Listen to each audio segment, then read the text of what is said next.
Wesh la famille, j'espère que vous allez bien. La situation de Fortnite inquiète beaucoup de monde parce qu'on a appris que Epic Games ont viré plus de 1000 personnes qui travaillaient pour eux. Et alors, beaucoup se posent des questions. Quel est l'avenir de Fortnite? Est-ce que c'est terminé? Est-ce que c'est le début? Et je vous rassure, et surtout je préfère prévenir, dans cette vidéo, je vais pas vous dire c'est la fin de Fortnite et arrêtez tout. Rien à voir. Bien sûr, je vais vous dire les choses concrètement, je vais rien cacher, c'est pas le but. Mais surtout, je vais vous donner des indications sur le fait que tout n'est pas perdu par rapport à certaines personnes qui vous disent complètement le contraire. Bien sûr, vous pourrez croire ce que vous voulez, mais dans ma vidéo, le but c'est pas de vous déprimer, au contraire. Donc les gars, installez-vous bien confortablement parce qu'aujourd'hui on doit parler.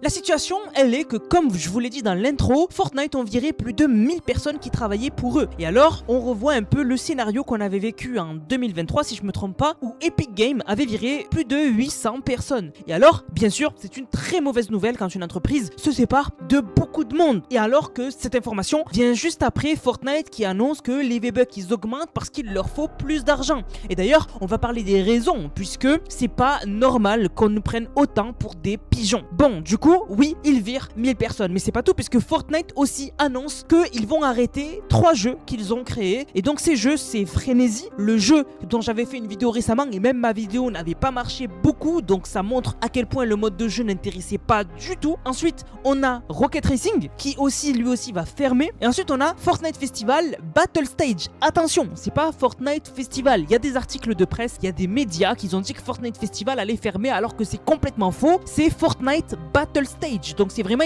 en fait c'est un mode de jeu de festival. Donc Fortnite Festival continue. Et donc si on regarde la situation, ça a pas l'air d'aller très bien, hein, puisque quand une entreprise ferme des modes, annonce une augmentation des V-Bucks et supprime 1000 emplois, on se dit ça sent pas bon. Franchement ça sent pas bon. Et je vous dis la vérité, oui, c'est pas une bonne nouvelle. Mais la situation, elle est bien différente de ce qu'on avait vécu avant, puisque 1000 emplois perdus, c'est énorme. Mais surtout là actuellement, on a perdu les gens qui ont fait de Fortnite ce qu'il est aujourd'hui. Fortnite se sont séparés de plusieurs personnes majeures, dont une personne qui a choqué plus que d'autres, mais vraiment ils se sont séparés de personnes majeures. La personne qui a choqué le plus de monde, c'est Evan. Evan, c'est un mec qui était juste indispensable pour Fortnite. C'est un mec qui a aidé à créer tout ce qui fait que Fortnite est, voilà. Mais surtout, c'est un mec qui faisait en sorte que les events se passaient sans encombre. C'était pas lui qui créait les events, mais c'était lui qui faisait en sorte que ça se passe bien. Donc c'est-à-dire que les events ne bug pas, les events soient testés, les events soient décryptés et encryptés pour pas qu'il y ait des leaks. Et même lui a été choqué d'apprendre qu'il était viré. Vraiment pour lui, il était indispensable. C'est lui vraiment qui gérait tout, c'est lui qui décryptait les choses. Et récemment, il y avait des bugs dans le nouveau mode rivalité de la saison. C'est lui qui avait passé une nuit à le rendre normal, à le débugger pour plus qu'il y ait de bugs, alors qu'il était malade. Le mec était investi, son travail, c'était toute sa vie. Et Fortnite l'ont viré. Fortnite ont aussi viré le chef de l'équipe de l'histoire. Alors il faut savoir que cette saison, le chapitre 7 en général, l'histoire est de retour et elle est exceptionnelle. C'est du niveau de Donald Mustard, on va pas se le cacher. Et pourtant, Fortnite là, dans l'équipe de l'histoire énorme, parce que quand même l'équipe de l'histoire ils sont plusieurs, ils ont viré celui qui en fait coordonnait tout le monde, Steve Danuser. En gros lui, il coordonnait tout le monde, c'était un peu le chef, c'est lui qui donnait la direction principale de l'histoire de Fortnite. Fortnite ils l'ont viré. Donc l'équipe de l'histoire va devoir se débrouiller sans quelqu'un qui les dirige principalement. Mais c'est pas les seuls, hein. Vraiment, on a des mecs qui travaillaient depuis des lustres dans les événements compétition, donc ceux qui créaient les LAN, qui faisaient en sorte que les LAN compétitions elles se passent bien, ceux qui s'occupaient de corriger les bugs de la compétition, ceux qui s'occupaient d'organiser les tournois, ceux qui s'occupaient de gérer des équipes autour du design, autour de la communication, autour de tout. Voilà, ils sont vraiment séparés des grosses têtes. Vraiment, les grosses têtes, ils s'en sont séparés Fortnite. Bien sûr, il reste énormément de monde qui travaille pour Fortnite, bien évidemment, donc pour Epic Games, mais vraiment, il y a beaucoup de monde qui a été viré du jour au lendemain en fait. Et donc on se dit, sans ces personnes-là, comment le jeu va encore tenir sur les rails? C'est ça la question qu'on se pose. Et on a le droit de se la poser en fait. Mais surtout, pourquoi en fait? Pourquoi virer tout ce monde? Officiellement, on nous répète que Fortnite génère moins d'argent qu'elle ne dépense. Et donc il faut réduire les dépenses pour qu'elle gagne assez d'argent pour tout payer et que ce soit assez équilibré. Le problème, c'est qu'on peut pas gober ce mensonge quand Fortnite génère plus de 6 milliards dans l'année. Fortnite ne dépense pas 6 milliards dans l'année, c'est complètement faux. Oui, les coûts de Fortnite ont énormément augmenté. Donc c'est normal que ils dépensent plus. Mais Fortnite sont loin d'être en déficit. Pas du tout. Fortnite n'a jamais gagné autant d'argent de sa vie et tout le monde le sait. C'est pas un secret. Donc quand on nous dit on a besoin d'argent, c'est complètement faux. Mais nous, on sait très bien ce qu'on est en train de payer actuellement. Ce qu'on paye actuellement, c'est la guerre qu'on a menée pendant des années contre Apple et Google. Faut savoir que à l'époque, on avait eu l'annonce et ça avait choqué tout le monde que Apple, ils étaient attaqués par Epic Games. Pourquoi? Eh bien parce que Epic Games, donc Fortnite, ne voulait pas payer cette petite taxe que tu dois payer quand tu es sur l'Apple Store ou sur le Play Store. Et vraiment, les gens à l'époque ne s'étaient pas rendus compte. Mais Fortnite n'était pas entré en guerre contre juste Apple. Ils étaient entrés en guerre aussi contre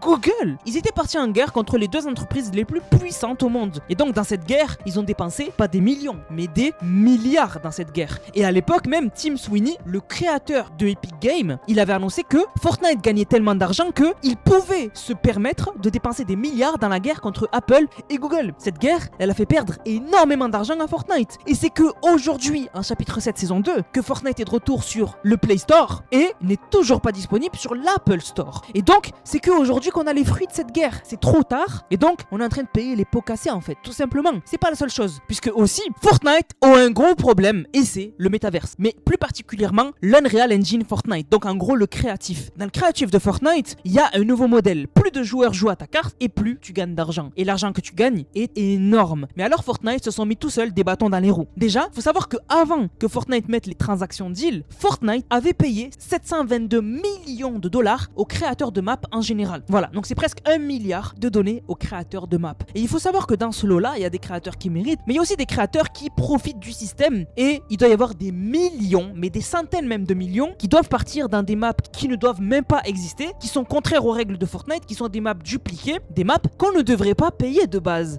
Mais pourtant, on les paye. Aussi, Fortnite récemment ont fait en sorte que on puisse acheter avec des V-Bucks des choses dans les cartes créatives. Et on peut penser que du coup, Fortnite récupère un peu d'argent avec ça. Pas du tout. Puisque Fortnite, pour concurrencer Roblox, on dit que la première année, donc toute l'année 2026, où on peut acheter des choses dans les maps créatives, eh bien Fortnite vont prendre 0%. Même pas 1, même pas 10, même pas 20, mais 0%. Et donc Fortnite perd encore plus d'argent. Imaginez juste Fortnite qui prennent 10% des dépenses que les gens font dans les maps créatives. Déjà, ils gagneraient énormément d'argent. Et pourtant, non. Ils veulent pas prendre de pourcentage pour concurrencer Roblox. Et donc même là, ils perdent énormément d'argent. Et de l'autre côté, on aurait pu sauver tous ces gens-là, ou les personnes les plus importantes, en baissant le salaire de Tim Sweeney, qui est un milliardaire. Dans le monde, il y en a plein des millionnaires. Mais des milliardaires, il n'y en a pas beaucoup. Et Tim Sweeney, lui, est un milliardaire. Et pourtant, il n'a pas changé son statut et il a sacrifié des gens qui sont indispensables à l'avenir de Fortnite. Pourtant, le métaverse, c'est à la base l'idée de Donald Mustard. C'était une bonne idée de base. Mais vraiment, aussi Fortnite ont perdu énormément d'argent à se lancer dans des projets alors qu'ils n'avaient même pas sécurisé d'anciens projets. Pourquoi lancer par exemple Frenzy, qui aujourd'hui va être supprimé du jeu, si avant, ils n'ont même pas sécurisé par exemple Rocket Racing. Ils n'ont même pas fait de bonnes mises à jour et ils n'ont pas fait vraiment du contenu qui fait qu'il y a déjà une communauté dans Rocket Racing. Et du coup, là maintenant, ils peuvent passer à un autre jeu. Non, ils n'ont même pas terminé Rocket Racing qui sont partis dans Frenzy. Ils n'ont même pas terminé Fortnite Festival qui sont partis dans Lego. Donc ça a fait que ça a séparé les forces de Fortnite, ça a séparé les budgets, ça a fait augmenter les budgets et on a perdu énormément d'argent. Et donc, la situation est que, on doit virer des gens. Mais des gens qu'on ne peut pas se permettre de virer. Et donc on se dit, mais comment on va gérer les events prochains s'il n'y a plus le mec qui gère les events? Comment on va gérer l'histoire si il manque la personne qui donnait la bonne direction à l'histoire? Qu'est-ce qui va se passer en fait? Dans l'avenir de Fortnite, déjà je vous rassure, le jeu n'est pas mort. Bien évidemment, le jeu va continuer à prospérer. Et d'ailleurs, Fortnite continue de recruter. Ils sont en train de recruter encore plus de 70 personnes. Et ça risque d'augmenter avec le nombre de personnes qui ont été virées et qui étaient indispensables. Il va falloir les remplacer. Alors bien sûr, il y a plein de gens qui sont talentueux dans l'univers du jeu vidéo et qui bien sûr peuvent rentrer chez Epic Games et donc aider Fortnite à rester le prime dans lequel il est actuellement. Mais ça va être compliqué, déjà de une. De deux, les répercussions de ce qui vient de se passer, vous allez pas les voir cette saison. Pas du tout. Peut-être qu'on va les voir dans peut-être certains bugs qui vont mettre un tout petit peu de temps à être résolus, mais sinon dans cette saison, même la saison prochaine, et même j'ai envie de dire la saison 4, vous ne verrez pas de changement majeur. Les changements majeurs et là où on verra les conséquences de ce qui vient de se passer, ce sera en chapitre 8. Et on espère que d'ici là, ceux qui ont pu garder leur travail chez Epic Games et qui ont pu côtoyer les cracks qui ont quitté Epic Games, ont pu assez apprendre avec ces cracks là et donc essayer de gérer du mieux qu'ils peuvent pour faire en sorte que Fortnite reste à son prime. Et sinon, est-ce qu'on doit se dire que l'histoire de Fortnite va disparaître en chapitre 8? Est-ce que le gameplay va devenir horrible en chapitre 8, etc., etc.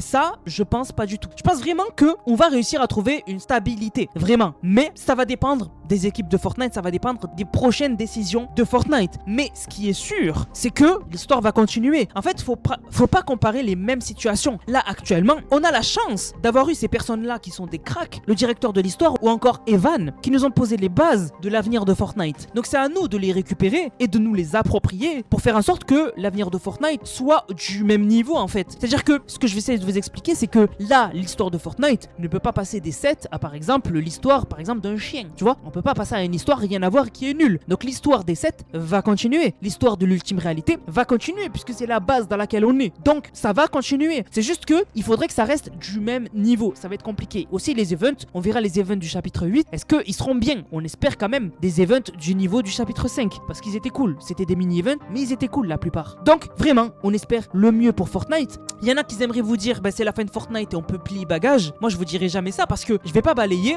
l'histoire de Fortnite et je vais pas balayer ce qu'on a vécu ces dernières années. Donc moi, je reste optimiste. Bien sûr, c'est compliqué dans cette situation-là, je le conçois et je peux comprendre ceux qui sont très énervés contre Team Sweeney et contre les équipes d'Epic qui ont fait n'importe quoi et je suis d'accord avec vous. Est-ce que Team Sweeney devrait limite démissionner? Je suis d'accord avec vous. Oui. Après, est-ce que nous, on peut faire quelque chose à notre niveau? J'ai pas l'impression. Donc moi personnellement, pour ceux qui ont du mal à jouer ou quoi, bien sûr vous faites ce que vous voulez, mais ceux qui veulent continuer à suivre l'histoire de Fortnite et ceux qui veulent voir l'évolution de Fortnite dans les prochains mois, les prochaines années, bien sûr, comptez sur moi, je serai là. Voilà, je voulais vraiment vous parler de la situation de Fortnite parce que il y a beaucoup de gens que ça a inquiété. J'espère que la vidéo vous a plu. Le but c'est pas de vous faire paniquer, le but c'est pas de vous faire stresser, le but c'est tout simplement que vous ayez un jeu qui vous divertit, qui vous fait passer un bon moment et qui nous fait passer un bon moment tous ensemble. Donc on verra la suite des événements. Bien sûr, on va remercier ceux qui ont utilisé le code NANAS. Je vous rappelle, code NANAS dans la boutique Fortnite, NANASS. Vous le mettez dans la boutique, vous m'envoyez une vidéo, vous l'avez utilisé dans le serveur de code NANAS qui est dans la description dans l'onglet code NANAS et vous avez une dédicace en fin de vidéo. Donc on remercie Clément qui a régalé avec le code NANAS, qui a dit achat du pack Hop Rivalité avec le code NANAS. Merci beaucoup à Duxicher qui a régalé avec le code. Merci à Anthony Voss qui a régalé. Regardez tous les cadeaux qu'il a fait avec le code NANAS. Je le remercie du fond du cœur comme d'habitude. Merci beaucoup à lui de soutenir le code créateur NANAS. Ensuite, merci à Mathis qui a régalé, qui a dit je te suis depuis toujours, reste comme tu es et mandarine ou clémentine. Et merci à Edrex qui a régalé avec le code NANAS. Du coup la famille, j'espère que la vidéo vous a plu. J'espère qu'elle vous a un tout petit peu remonté le moral pour ceux qui étaient vraiment dégoûtés de ce qui se passe. On se capte très vite pour d'autres vidéos. C'était NANAS, prenez soin de vous. Bang, bang, bang.